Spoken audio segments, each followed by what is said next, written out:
بعد انتهاء الجزء الأول ببدأ أخش بقى على المرحلة التانية وهي مرحلة التقطيع أو السلايسنج. طيب ببدأ أعلم على البارت، ويفضل إن أنا أكون واخد نسخة من البارت بتاعي كده على جنب كوبي، بحيث لو احتجت برضو أي حاجة أعملها في البارت نفسه. وأبدأ أقول له أنا عايز أعمل كونتور للبارت بتاعي ده، وأدوس انتر. بيسألني الاتجاه، هقول له في الاتجاه ده كده. تمام، الاتجاه ده يعني اتجاه الشرايح عمودي على نفس الاتجاه. تمام، والقيم اللي انا محتاجها المسافه نفسها 34 مللي. طيب ال 34 مللي دي عباره عن ايه؟ عباره عن التخانه بتاعت الشريحه زائد السبيس اللي بتسيبه ما بين الشريحه والتانيه. يعني لو تخانه الخشب بتاعتي 17 مللي، يبقى انا هنا بكتب 17 في 2. طب لو انا هعمله مثلا على تخانه خشب 20 مللي، يبقى انا هعمله مثلا 40 مللي. هل الرقم ده ستاندر؟ لا، في بعض الناس بتخلي الشريحه تلزق في الشريحه التانيه، ما بتخليش سبيس. يبقى في الحاله دي انا هنا هعمل تخانه الخشب على طول. تمام، فهاجي هنا اقول له في الاتجاه ده كده، او احنا خلاص عملنا الاتجاه بتاعنا. تمام. طبعا عشان انا اخترت اتجاه غلط، فببدا اعلم على ده تاني كده. الاتجاه هنا القيمه بتاعتي 34، وابدا ادوس ايه انتر. تمام.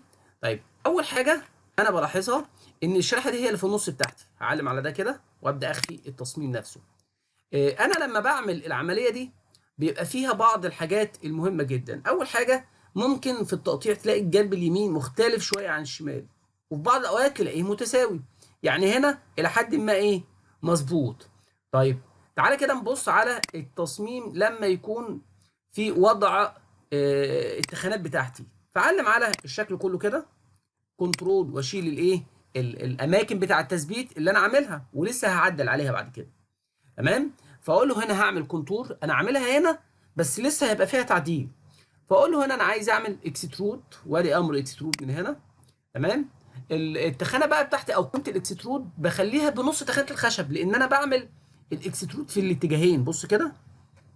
تمام، القيمه بتاعتي في الاتجاهين، فلما اقرب من هنا كده شوف بيتحرك ازاي، بيطلع يمين وشمال. فطالما يمين وشمال تخانه الخشب 17، طب نصها كام؟ 8 ونص. فادوس انتر، فيديني ايه، الشكل ده. تعال نبص كده على الشكل بتاعي في 3 دي. ادي الشكل بتاعي اهو. تمام. في حاجه بقى تانية، الله، ده متفرغ من جوه، انا ما كنتش عايزه كده. اقول له خلاص اعمل كنترول زد، وارجع سلكت تاني على الحاجات كلها، ودوس ايه، اخر امر. وهنا كلمه سوليد تفعل ايه، يس. تمام، ونفس القيمه هي وادوس انتر. يبقى انا كده طلعت التصميم بتاعي سوليد زي ما انا كنت عايز. طيب الشكل بقى بتاعه بقى عامل ازاي؟ ابص هنا في الريندر فيو واشوف الشكل بتاع الكرسي بقى عامل ازاي. ده التشكيل الاساسي اللي موجود عندي. تمام. طيب يا باشمهندس، التجميع او الربط مش مظبوط 100%. هقول لك خلاص امسك النقط نفسها كده، وقول له هنا ان جروب، وابدا امسك قطعه قطعه وابدا عدل عليها. يعني مثلا حته زي دي كده اطلع بيها فوق شويه. عندي مثلا الجزء ده كده مش هيكون رابط على حاجه، فابدا امسك دي كده وادوس الت، اخد منها نسخه واتحرك كده. يبقى انا خدت نسخه من دي، ربطت هنا على الطرافه هنا في الحتت دي كده. تمام، ممكن اطلع بيها فوق شويه.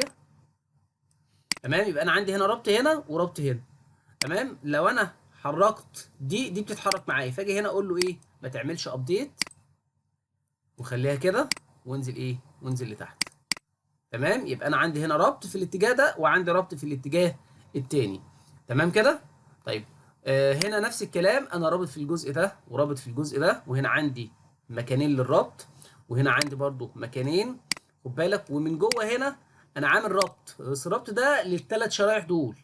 وهنا رحت واخد ما بين الشريحتين الاولانيين والشريحه الثانيه ربط تاني. تمام.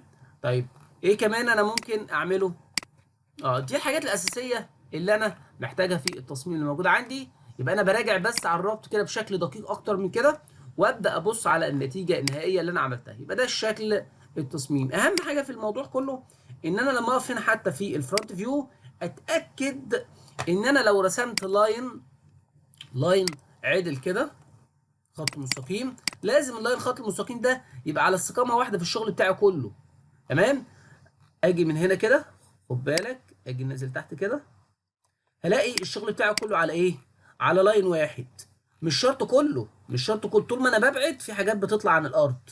لكن الجزء الاساسي اللي هو اللي في النص ده، اللي هو من اول الشريحه دي مثلا كده، من اول الجزء ده لغايه النهايه هنا او لغايه الجزء ده، الاجزاء دي كلها اللي هي في السنتر مالها موجوده على الارض، هي دي اللي هتشيل المجسم بتاعك كله. الشخص اللي هيقعد في سنتر الكرسي هنا، اللود كله او السنتر اوف جرافيتي بتاعت الشكل كله موجوده في السنتر، فلازم يبقى عندي الجزء ده كله مرتكز على الارض. فلما ابص هنا كده ادي الشكل ده هو العدل، وتدريجي كده بيبدا يطلع ايه، بيطلع لفوق. تمام. يبقى انا كده في التصميم ده هنا، خد بالك من الحته دي، الجزء ده عايز يطول شويه، اقول له مفيش اي مشكله، كبر الايه الجزء ده معاك. يبقى انا كده طلعت المنتج النهائي. تمام كده. طيب اي تعديل بقى انت عايز تعمله، انت معاك الشكل هنا وتعدل براحتك. طيب تعالى كده على سبيل المثال، احنا كده طلعنا الشكل النهائي اهو.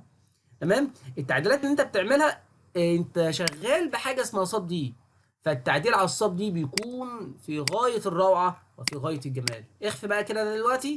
لو انت حبيت تعدل اي حاجه، مثلا الجزء ده عايز اطلعه لبره، فاجي ماسك هنا كده، امسك النقطه دي كده وابدا اقول له كده انا هعمل دي كده لبره شويه.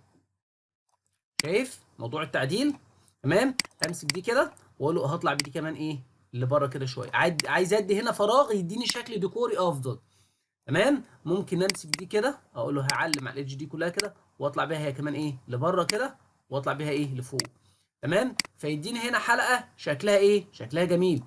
اي تعديل بقى انت شايف ان الارضيه اللي تحت دي صغيره، عايز تكبرها شويه، كل اللي انت عايزه تعمله اقدر امسك الايدج دي.